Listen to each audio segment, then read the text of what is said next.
week, we begin the third book of the Torah, Vayikra. And we start with all these very minutiae details about offering the carbons.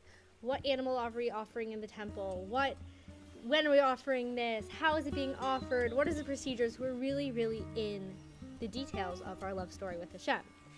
And at first glance, it could seem as if this is just technicalities and these are just the details, but we know that this is something far from just a procedure. This is actually how we draw close to Hashem. And the word karban, which is an offering, in Hebrew is connected to the word kiruv, right, to draw close. And so the person who is bringing this karban, let's say they were bringing their cow, for example, it wasn't just about bringing their cow or their sheep or whatever it was. They were bringing themselves to the temple. They were bringing something that mattered to them, which was their animal, their livestock, which, if you think about it, was life back then. And, right, we say, like, it's not that Hashem wants our money, it's that we want our money. So when we give to tzedakah, like, we're really giving for something that matters to us. And so here we were giving something that mattered to us so much, and so we were drawing close to the karban. And so we read this parsha, keeping in mind all of these details are for the sake of drawing close. And right now, we're all busy plotting the demise of the chametz in our homes, cleaning or planning our cleaning, and just getting out all the chametz, all of the bread products, and all the bread crumbs out of all the cabinets. And so at first glance, this could feel like very technical and very, okay, let's make the list, get it done. It's all about the scrubbing. But of course, we know that's not just about the externals. It's also that we're giving this to Hashem from us, right? Same way a person gives a karban michem from themselves. We're really giving this cleaning of Pesach from ourselves to Hashem. And so we're also doing this inner chametz deep clean. And so what is chametz? We know that chametz is anything that leavens, that rises. And so it's equated with the idea of ego, that this is the ultimate ego squasher, versus matzah, which is completely flat, is humility. And so let's take a moment, just look at when we say ego, what do we really mean by ego? Is it that, we're never supposed to brag, or we shouldn't think that we're better than other people? Like, what does it actually mean, this idea of ego?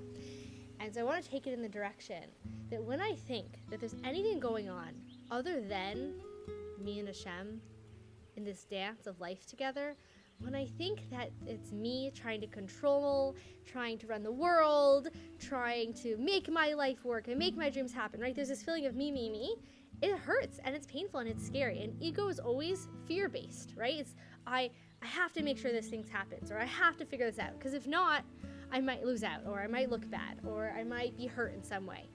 And so really bittul is the safety, right? The nullification, the matzah, this place of flatness, of sheafless, of humility. It's a place of safety if I don't have to run the world to be safe. Hashem is taking care of me. It's not me who took myself out of Egypt. We'd still be there. We know that we'd still be there if Hashem didn't take us out. It's Hashem who's taking me out. And so there's a safety, and I can actually just be taken care of and brought along on this leaving Egypt journey. And so as we're cleaning out the outer chametz, and we're cleaning out the inner chametz, which is this idea of I need to be in a place of fear and self-protection and self-preservation, in my relationship with Hashem and in my relationship also with my husband. It's letting go of so much fear, because what causes this puffing up? What causes this feeling and experience of ego? It's fear.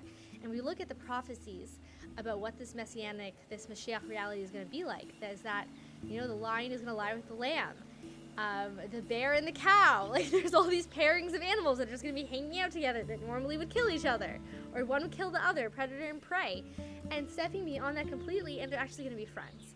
And why did animals in the first place start being dangerous? Is we learned that after the Eitz Hadas, the sin of Adam and Chava, what happened is that now there was this feeling of self in this world. There was this self-consciousness. There was this fear. There's this, I need to take care of myself. There's me and there's Hashem. There was a separation from just feeling one with Hashem to actually feeling self. And so therefore the animals went into this place of self-preservation and, eating each other and all that. And in the Messianic times, we're going back to this place of matzah. We're going back to this place of humility and being cared for, and where our self is not an independent self. It's a self that's one with Hashem. It's really being in this marriage with Hashem. And so just taking this opportunity before Pesach to take a nice deep breath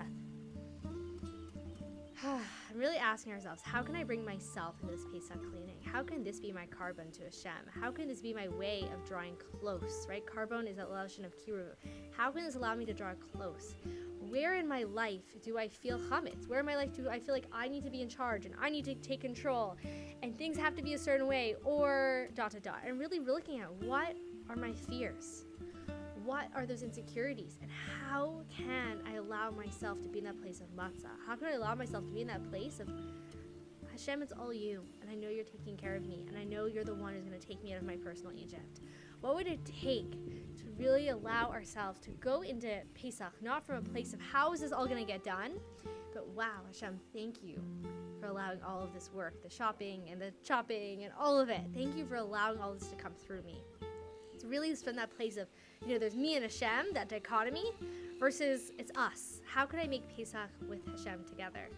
And really being able to let go of any fears, in our relationships, any fears that make us protect ourselves in ways that we don't need to anymore, any fears that make us, react instead of respond, any fears that make us question, our essential worth and lovability and goodness, and really be able to just enjoy this bread of faith. Thank you, and wishing you a meaningful Parshas Vayikra.